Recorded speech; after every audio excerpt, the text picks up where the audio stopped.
Shalom, shalom. Coming back at you guys again, man. This will be a quick video, um, but it's something we got to hone on. We got to keep honing in on this topic, right? The topic is going to be um, that which was about a month ago. We talked about alms. I think the video was titled "Think About Alms." It was on Think About It Thursday, I believe. Um, this is going to be the part two. So in part one. Let's see if I can remember. In part one, we went over who to give your alms to, right, and who not to, right? Who was worthy of your alms or your charity or your good deeds, and who was not, right? Now we're gonna go over just the importance of alms in itself and why you should do alms, right? Um, and it's an area that's very heavy,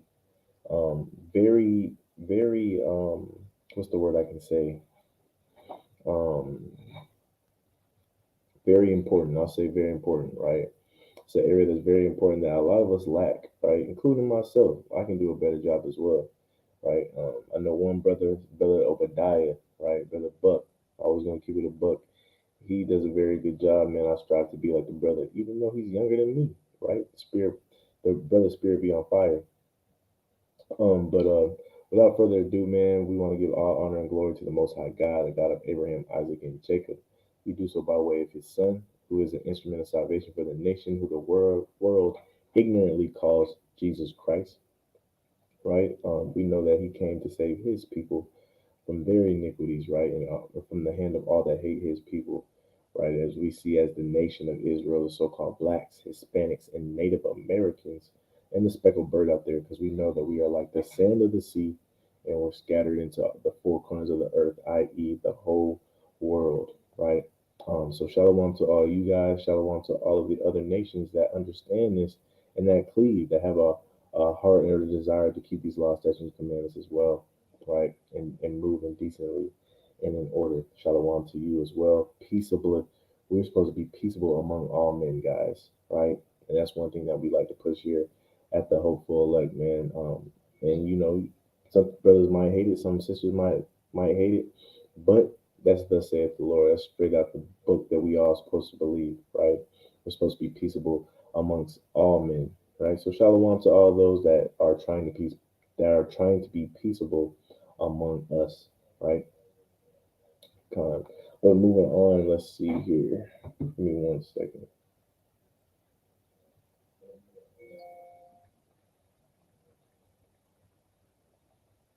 Slovakia. Let me turn this off. Con, we're gonna Con. Shalom, shalom. Hopefully I don't sound muzzled right now. Let's see here. I'm gonna share my screen with you guys. That one's different. We'll do the OG. The OG. I was reading this book in Ecclesiastes, man, and I just thought it was a hard hitter, man. I was reading it. I didn't really even know it was talking about alms until I got the revelation in my spirit, and I wanted to share it with you guys, man. Just because, man, it's saying a lot, right? I love the books of Proverbs, Ecclesiastes, Wisdom of Solomon, Ecclesiasticus, Songs of Solomon, all of these books that expound upon just wisdom in general. Those books are timeless, right? You can all we were talking about this about two Sabbaths ago. You can never read those books too much, right? And currently in the book of Ecclesiastes right now, and I came across this. I'm gonna share it with you guys, right? Verse number. This is Ecclesiastes 11:1, right? Cast thy bread upon the waters, but thou shalt find it after many days, right? So first, when I read this, I was like, what is it talking about? But look, man, you got to find something that's going to save you, right?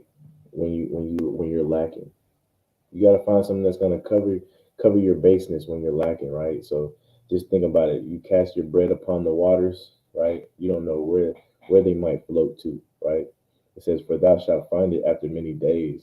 After many days go by, you might find that same piece of bread Might not even be a bread.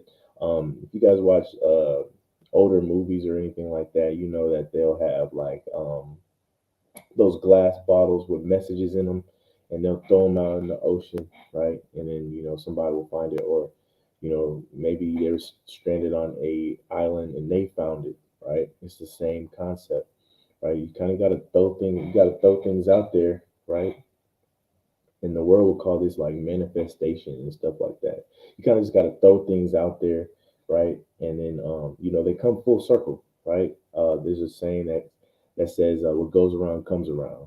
You reap what you sow, right? These things are biblical, So cast your bread upon the waters. That bread can be time, effort, money, right?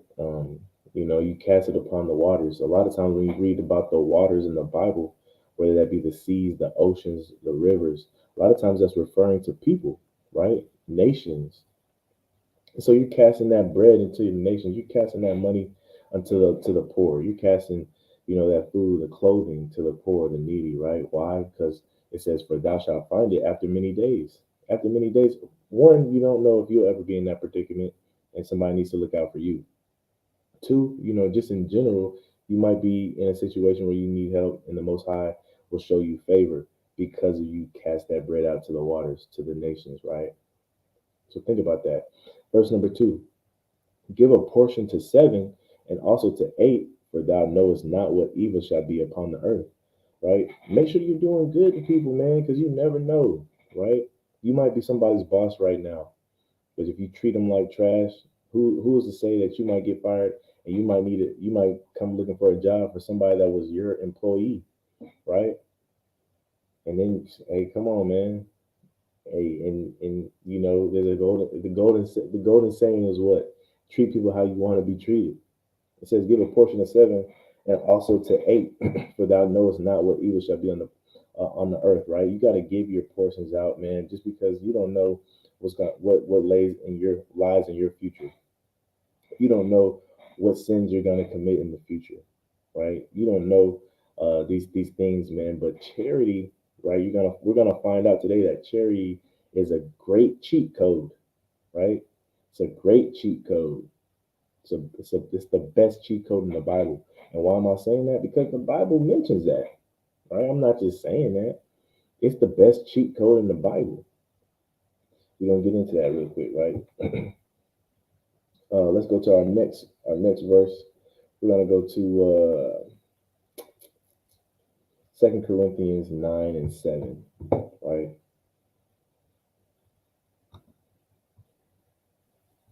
2 Corinthians 9 and 7. A lot of people don't, come out the book of Corinthians like that, but it got some wisdom in there too now, right?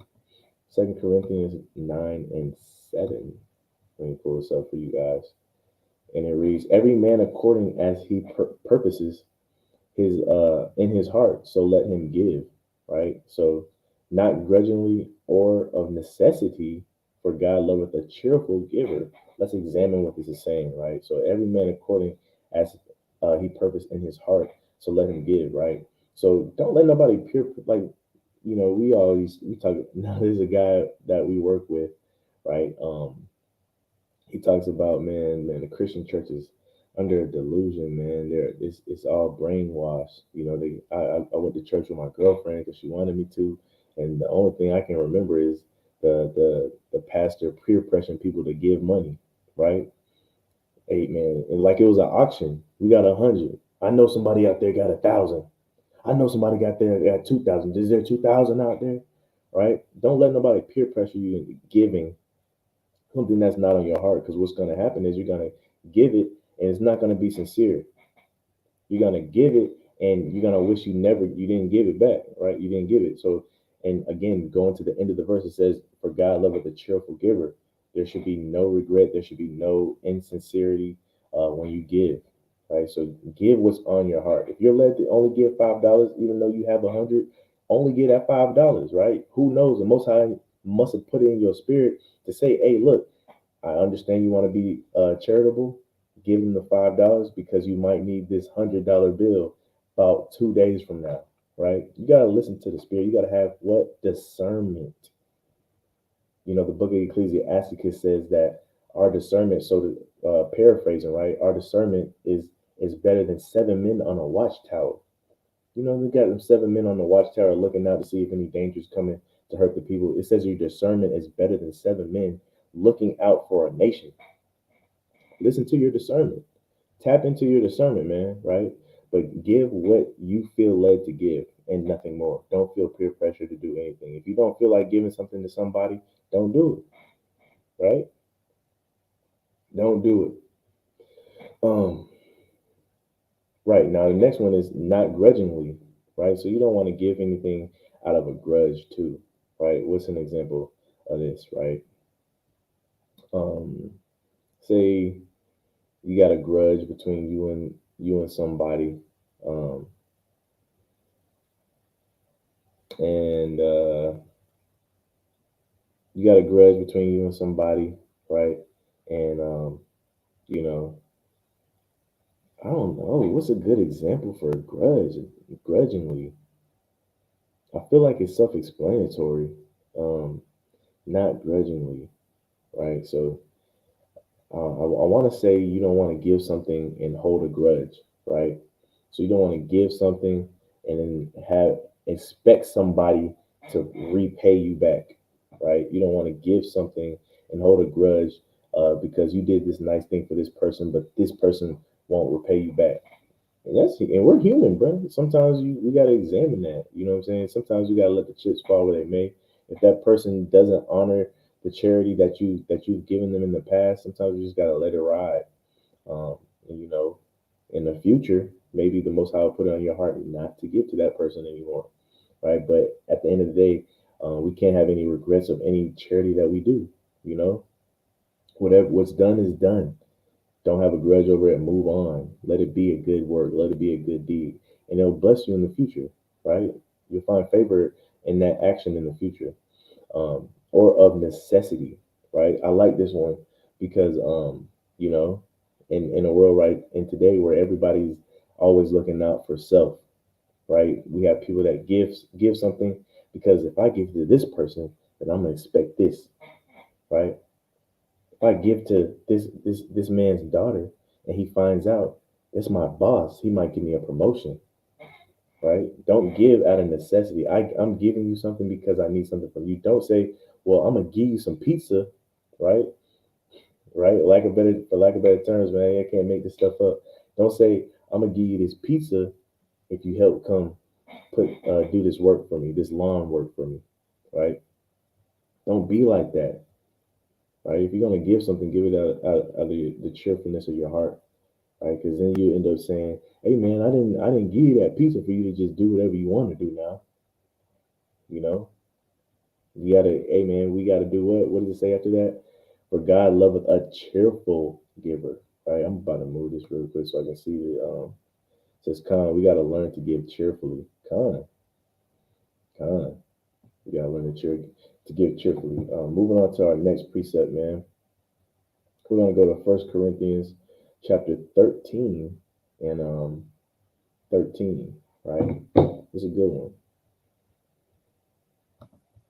First Corinthians 13 and 13. We're gonna learn today. We are gonna learn today about alms. First Corinthians 13 and 13. And now abideth faith, hope, charity, these three. But the greatest of these is what? Is charity. Think about it, right? We need faith and hope to make it, right? To get salvation, you need faith and hope. That's undisputable. But what is better than faith? Did y'all know this? That charity is better than faith? Charity is better than having faith. Looking out for your brothers and sisters, the needy, the widow, the fatherless, is better than having faith in Christ. Mm. You might say that's blasphemy. That's what the scriptures say. That's what the scriptures say, right? And if you think about it, it all aligns, right? Um, because our brothers and our sisters is Christ. Our Slakia. Our brother and our sisters are Christ, right? We're all a part of Christ's body. That's why, like Christ said this, paraphrasing. He said, um, depart from me. I never knew you, right? Because I was homeless and you didn't give me anything to eat, right? I was without clothes and you didn't give me any clothes, right? And the person said, I've never seen you homeless. I've never seen you hungry. What are you talking about? The brothers and sisters that you walk by every day, that's Christ, right? And you show your faith by your actions, right? Your faith by ignoring your brother and sister that you always see shows the lack of faith that you have in Christ. Because Christ, hey, you might walk by them because you're prejudging them. You might walk by them because you don't think they deserve it, right? You even if somebody's not homeless, right? You might not do good things for your family members or friends because they crossed you or they betrayed you or they transgressed against you in any form of fashion, right?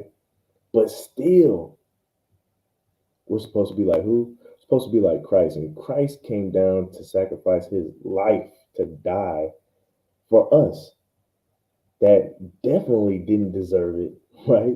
That definitely betrayed him, right? And still betraying him to this day, right? Transgressing him to this day, taking his name in vain to this day, right? And that's how you draw the two together, man. That's why charity is such a big thing, because Christ did the biggest charitable act there ever could be. He wants us to do the same, right? And I think about it all the time, like how many of us are willing to literally die for that bum that we see as a bum on the side of the street, right? For that harlot. How many of y'all are willing to die for those harlots in all those clubs, right? For all those adulterers. That's what Christ did. He that's what Christ did, right? So we might be saying stuff like they don't deserve it, or holding grudges against somebody and not wanting to give, or holding a grudge against somebody and giving to them, but still deep down inside they don't want to give that, right? You gotta be like Christ. You gotta be like Christ. Um, but now, right? It says, but the greatest of this is charity. We're gonna find out why. I kind of went on a little diatribe to show you why, but I'm gonna show you through the scriptures why charity is the number one, the numero uno, right? We're gonna go to First Peter 4:8, and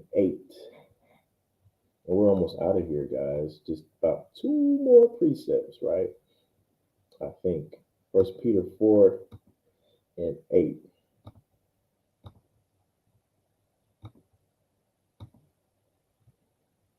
All right, here we go. Peter's hard too now.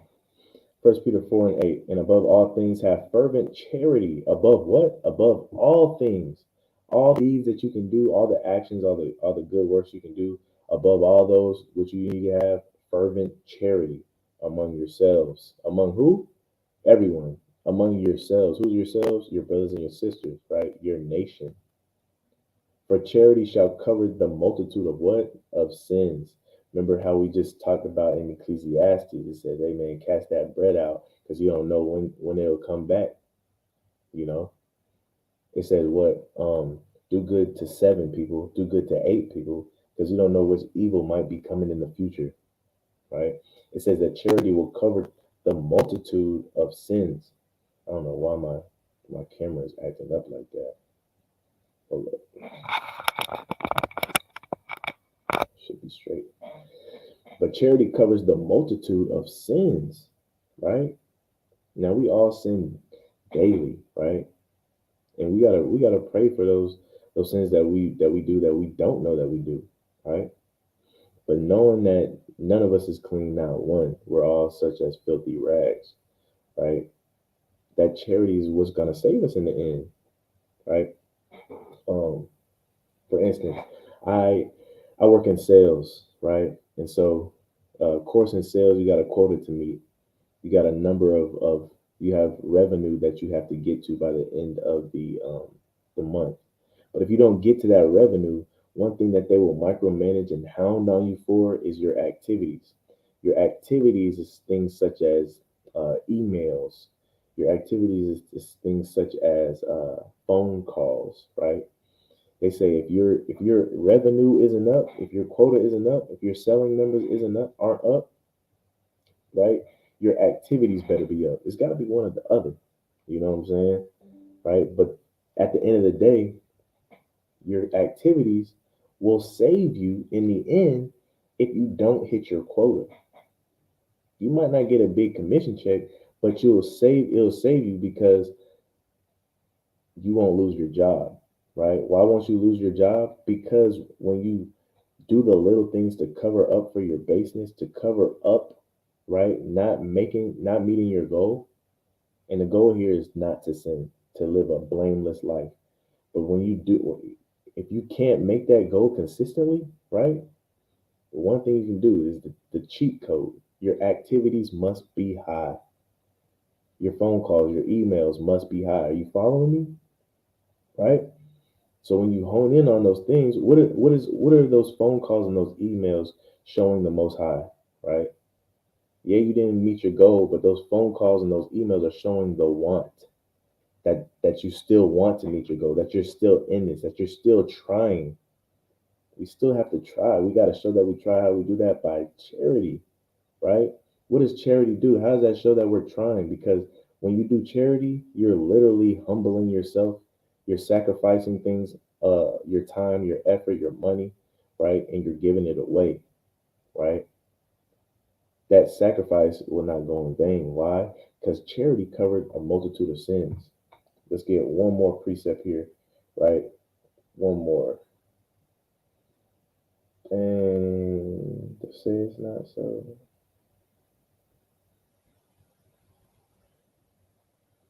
Let's see.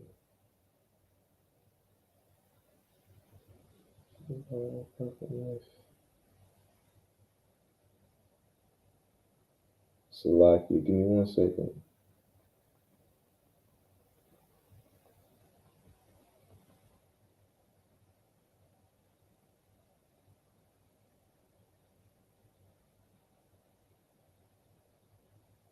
Colossians 3 and 14.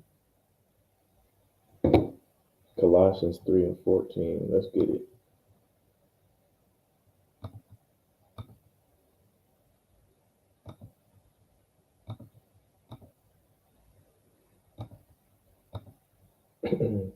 Colossians 3 and 14.